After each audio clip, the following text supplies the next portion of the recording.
Give thanks to Allah for the moon and the stars. Praise Him all day for what is and what was. Take hold of your Iman, don't give in to Shaitan. Oh, you who believe, please give thanks to Allah.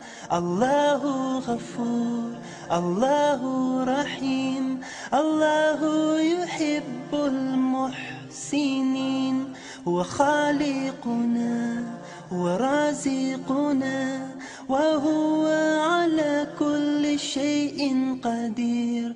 Allah is Ghafoor, Allah is Rahim, Allah is the one who loves the Muhsinin. He is our creator, He is our sustainer, and He is the one who has power over all. Give thanks to Allah for the moon and the stars. Before I became a Muslim, I think I was just for all intents and purposes, I was just a normal teenager, I suppose. I went out with friends and just did normal teenage stuff. I think I liked Britpop, I went to concerts, went to the big day out. You know, I went to high school. I was really just a very normal person, and it wasn't until I got to university that I decided that I wanted to be Muslim.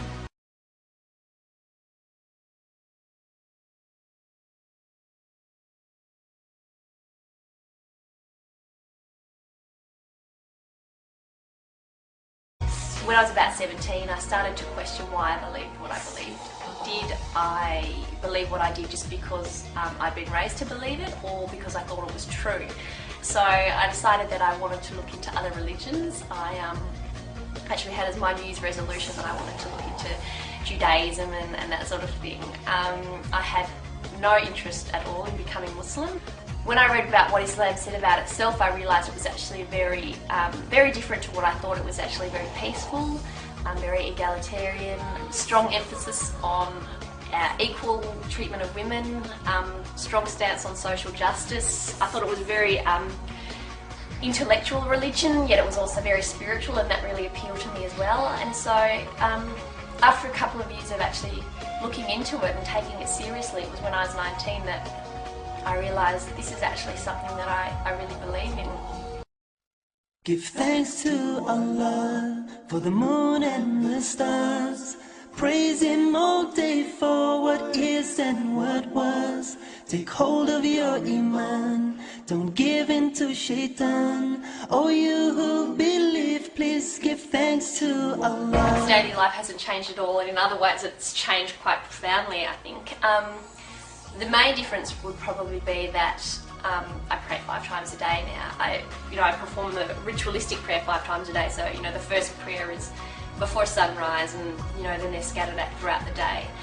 So that's changed. But I still feel, and obviously I wear the headscarf now, which I didn't do before I was Muslim. In other ways, I don't feel like I've changed a lot. I'm still the same person. I still crack the same stupid jokes, and I still like the same sort of things. And I've still got a lot of the same cool friends I had before, and some cool new friends that I've made since becoming Muslim, some of whom are Muslim and some aren't.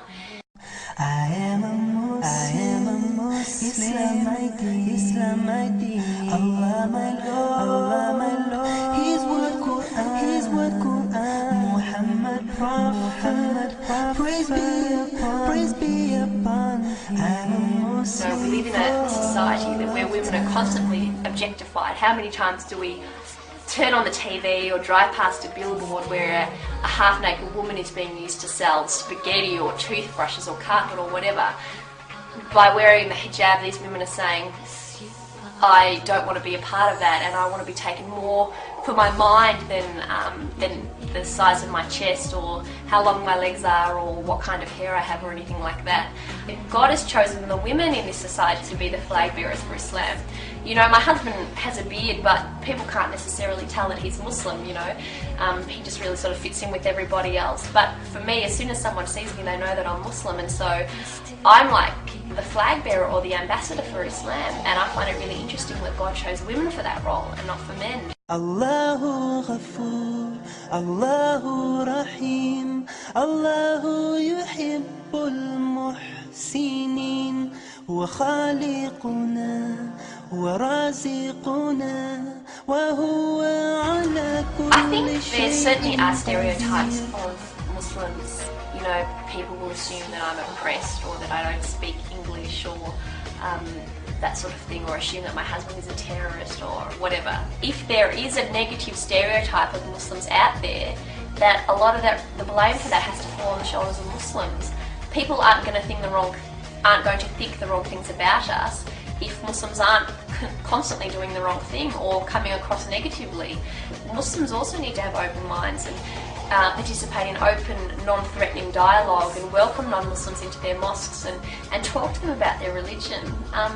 Because as long as there's sort of an us and them mentality, things are going to stay the way that they are. It's just a matter of talking to your neighbours or the guy you work next to at work or the woman that you sit next to in your class, and just be normal and friendly, and doing that sort of thing can really change stereotypes.